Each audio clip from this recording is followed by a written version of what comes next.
Alors, il faut quand même que je vous parle un peu des tableaux, parce que c'est utile les tableaux. Donc, les tableaux, je vais en créer un. Donc, vous mettez le curseur à la fin d'un paragraphe qui n'est pas en bas de colonne, de préférence, qui est quand même un peu d'espace en dessous. Voilà, donc le curseur là qui clignote, j'enfonce la touche retour chariot, j'ai créé un paragraphe vide et je vais taper des données et des items. Voilà, banane, tabulation, poire, tabulation, fraise,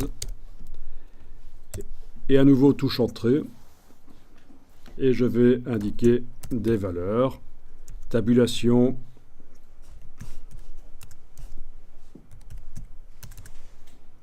voilà. Et donc ça, c'est un tableau qu'il va falloir mettre en scène. Il va falloir, je veux dire, le formater. Ce sont les données du tableau qu'on a séparées par des tabulations.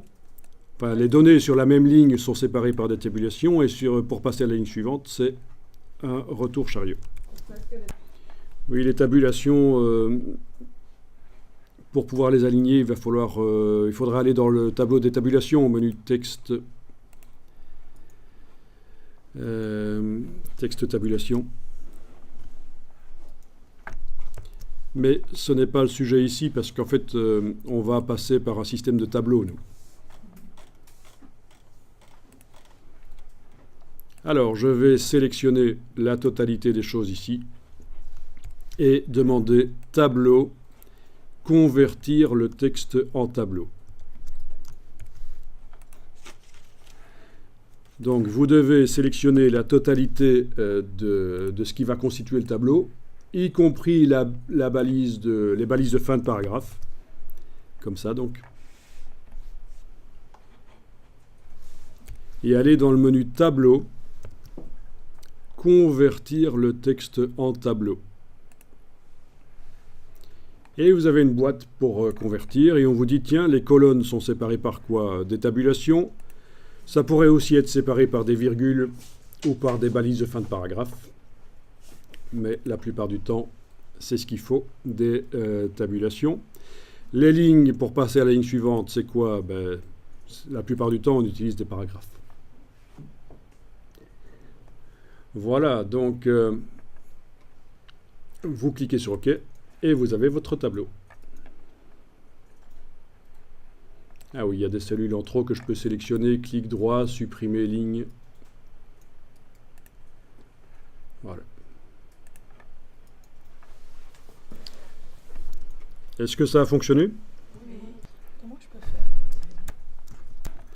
Donc vous dites que il y a un problème, le tableau déborde sur la colonne de droite. Alors je vais voir ça, je vais sélectionner le tableau en mettant le curseur ici tout près, là, voilà, il est sélectionné. Je vais voir si je peux faire un clic droit, insérer colonne, à droite. Voilà, et en effet il déborde. Donc il est trop grand. Donc le mieux, ce serait de le faire, je pense, dans un bloc à part et le coller. Quand on a affaire à des colonnes comme ça. Oui, donc on a aussi la possibilité de faire varier les largeurs de colonnes. En sélectionnant, vous avez au-dessus des possibilités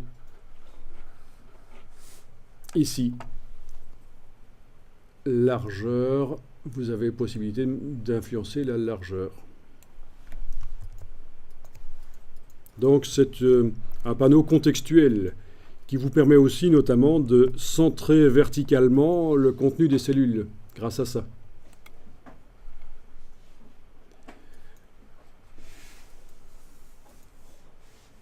Ok, donc Ici, 10, touche tabulation, et ça a validé. Mais le problème, c'est que voilà, on a du texte en excès, du coup, dans les cellules. Donc, on ne va pas faire ça. On va, en fait, sélectionner le tableau et aller le coller dans un bloc texte à côté de la page. Donc, vous sélectionnez le tableau, ici. Je vous fais une version simplifiée de l'explication sur les tableaux InDesign, parce que ça peut prendre 2 heures, en fait, hein, les tableaux InDesign. C'est quand même, le but, c'est quand même de faire des tableaux qui sont plus évolués que ceux qui viennent de Excel. Donc vous avez sélectionné votre tableau, vous allez faire un commande X, CTRL X, je veux dire, sur le PC. Vous allez créer un bloc texte sur le côté et y coller le tableau. Donc avec l'outil texte, vous tracez un bloc texte et vous faites un CTRL V et le tableau arrive dedans.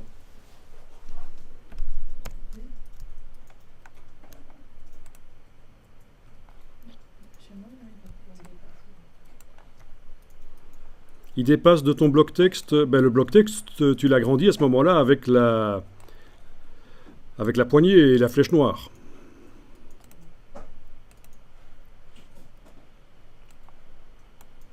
Vous voulez que je répète?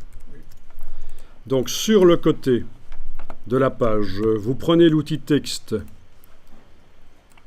vous tracez, cliquez, glissez, vous collez ce que vous avez été copié là, le tableau. Il arrive là.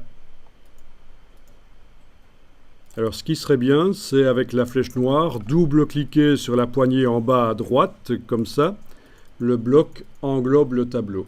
Donc double-clic sur la poignée en bas à droite, le bloc englobe le tableau. Double-cliquer même sur la poignée en bas, et ça se resserre. Voilà. Donc on peut resserrer le bloc autour du tableau. Oui, parce que vous avez compris qu'on a démarré d'un tableau qui était au départ du texte dans la colonne. C'était du texte dans la colonne. En ayant collé le tableau dans un bloc à part, il va agir comme une image en fait. On va pouvoir le positionner comme une image sur le texte. Voilà, donc pour une raison que j'ignore, toi tu avais une marge entre le bord du bloc et le tableau à l'intérieur. Il a fallu prendre le curseur texte, cliquer à gauche du tableau pour mettre le curseur texte dans le bloc texte et aller dans texte style de paragraphe, réappliquer le paragraphe standard en cliquant sur lui. Donc ça a permis de résoudre le problème. Parfois ça arrive dans InDesign qu'il y ait des choses qui viennent de ce qu'on a fait avant, et pour s'en débarrasser, on réapplique le paragraphe standard. Donc, bonne astuce que tout le monde peut retenir. Quand on a des choses bizarres sur un texte, et qu'on n'arrive pas à résoudre le problème, réappliquer le paragraphe standard. Donc, il faut mettre le curseur texte dans le texte, et réappliquer le style paragraphe standard en cliquant sur lui dans la palette des styles